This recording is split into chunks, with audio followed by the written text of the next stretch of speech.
درې ماهمه مسله یو ملګري تپوس کړو چې کله انسان د قربانۍ څاروی واخلي او د دې پتنونو کې پی وي پی، نو دې پی سره څوک خپل استعمال کې راوستي شو کنه سبق و سره.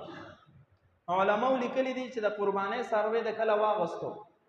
او د دې پتنونو کې پی دي، نو کو چرته د قربانۍ وخت را نږدې وي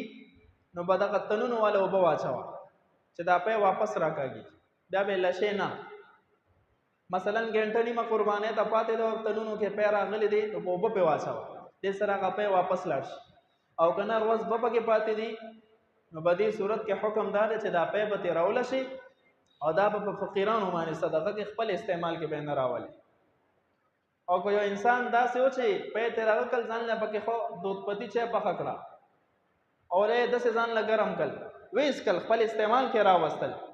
نو په دې صورت کې حکم دا دی د دې پیو مقدار به معلوم کړي چې مثلا دا د 100 روپو پیو یا د 200 روپو پیو، دومره پیسې به د الله په لار کې صدقه کې فقیر له به ورکړي، د ده ذمه به خلاصه شي، ورنه غیر دی پکې. دکه شان د قربانۍ څاروی دی په ده باندې به سواري نه کوي، د ده به تعظیم کوي، د ده د خوراک څښاک خیال به ساتي، به دې سخته ګرمۍ کې به نور ته نه ودرئ، د ده د کانا پینا د ده پالنه دا ساتل دا هم عبادت دی. ځکه همدکه څاروی به د قیامت په ورځ د خپلو هډوکو غوښو وینو سره راځي او ته به پې سواري کوي،